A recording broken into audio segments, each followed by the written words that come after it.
Tunda sababbin motoci suka yi tsada sai wanda ya kai, aljihunsa ba datti, bamu da mafita da kuma zaɓin da ya wuce mota tourist, takumbo ko ma second hand. A yau ma ga abubuwan da za su yi maka amfani muddin ka duba su in zaka sai motar da ba sabuwa ba, ma'ana mota tourist. Biyo bayan malejin motar da kuma inda zaka sai motar. A wannan bidiyon na san za a amsa tambayoyin da yawa daga cikin ku da suka yi min irin wannan tambayar. Welcome to another video. Yawancin mu mukan damu da malejin mota idan muka je siyan mota tourist ko second. Wannan malejin ta bai da yawa, ba a yi tafiya mai nisa da ita ba, fresh ce clean, amma baka sani ba lullubin biri ce, scrap ce. Zan yi bayani akan malejin mota kafin ka siyi mota, amma kafin nan bari mu fara da sauran abubuwan da zaka kalla. Ka duba sosai a nitse in ka tashi siyan mota tourist ko second. Na ɗaya, accident history, ko motar ta taɓa yin hatsari. In kai farkon siyan mota ne, ka yi ƙoƙari ka guje wa siyan motar da aka taɓa yin hatsari da ita, musamman wacce aka yi accident da ita ta gaba, saboda yawancin motoci tourist an yi accident da su ta gaba. Bayanan mai sai da motar ba su ne kaɗai abin dogaro ba. Ka duba motar da kanka loko da sako, ko ka tafi da wanda ya san mota ya duba maka. Tun daga ka ga Dabo drive a nan, bari in koya maka wasu daga cikin abubuwan da zaka duba ka gane mota an taɓa yin accident da ita. Abu na zahiri a fili shine kalar fentin motar. Kalar fentin motar ya zama duka jikin motar ɗaya ne, baka buƙatar ka ga fentin motar ya bambanta. In ka ga wani ɗan bambancin kalar fentin motar, to red flag ce, akwai matsala. A wasu motocin kuma ba za ka gane bambanci ba a jikin kalar fentin motar ko kaɗan. So abinda zaka duba kawai ka gane fenti aka sake wa motar shine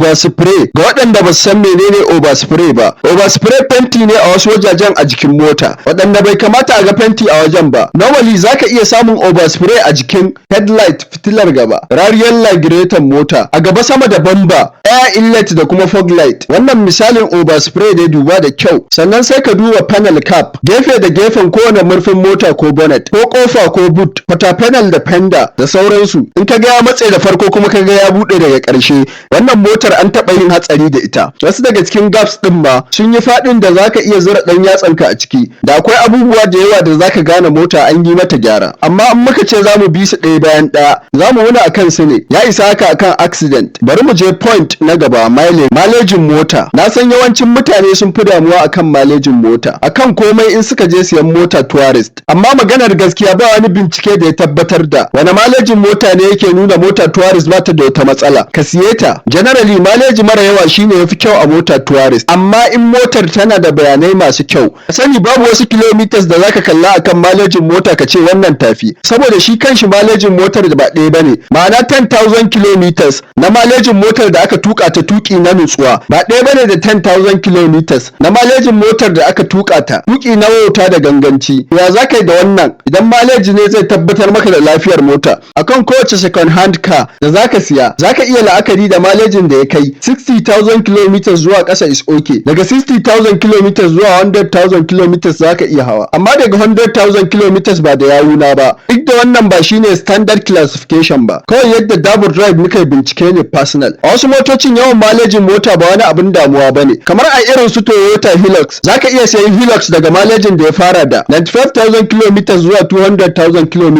ma ba tare da wata matsala ba, amma ka gwada siyan Honda Civic wadda take da malejin 95,000 km ka ga abin da zai faru. Abu na gaba kuma, a ina zaka samu mota mai lafiya? A gurin wa? Ta ya zan samu mota mai lafiya mara matsala? Wannan tambaya ce da ake min ita da yawa. A duk lokacin da ka je siyan mota ta rabu gida biyu. Category A, mota wadda take da karancin maleji da kuma tarihi mai kyau, bayanan irin hadarin da motar ta shiga, ga wasu alamomin full ko incomplete service, mota fresh clean wadda ake kulawa da ita, waka baka tabbacin bata da wata matsala don gudun matsala, kuma ka biya kuɗin motar ta banki. Yana da kyau ka sai mota waranti a banki. So in kawo motar baka ji daɗin ta ba, a cikin wata shida na warantin da kai wa motar zaka iya dawo da ita in ka tabbatar motar tana da matsala, kuma zaka iya shaida musu matsalar. Babu hanyar da tafi wannan kaf a cikin hanyoyin sayan mota mai kyau. Duk da kujewa ko buguwar motar bata daga cikin warantin motar, duk wata matsala ta rashin kulawa ko tukin ganganci bata cikin warantin. Amma misali a ce ka sai mota Fantiac, bayan wata uku sai ka ji gearbox din motar yana ƙara, giyar motar tana cijewa. Ta ya za ka yi bayanin wannan matsalar? Dalilin rashin kulawarka ne ta afku, ko kuma daga motar ne? Sannan in ka mai da motar zaka biya charges din amfanin da kai da motar. Yanzu a ce ka mai da motar bayan kai driving din 5,000 km,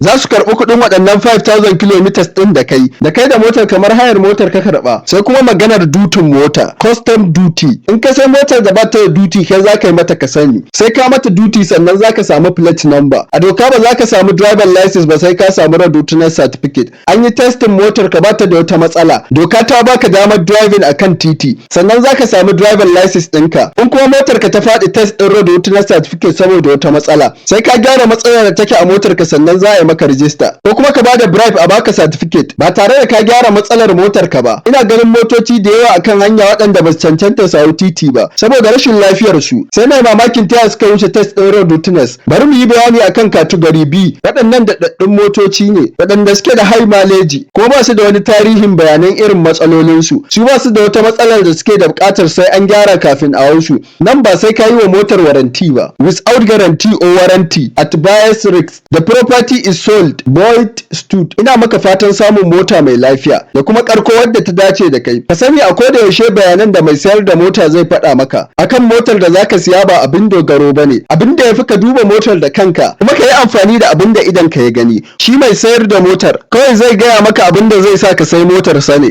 Duk wannan wahalar siyan sabuwar mota shi yafi in kana da hali. Saboda samun kwanciyar hankali da kuma nutsuwar zuciya yana da mahimmanci in har zaka sai mota second hand ko tourist. Ka siya a wajen sai da motar da ka yarda da su kuma suke da fahimta. Ko da daga baya ka ji motar tana da wata matsala, in ka dawo musu da ita za su fahimce ka su karɓa. Inda ko ba su da fahimta ko sauraron ka ba za su yi ba wallahi. Daba Drive, lafiyar motocin ku.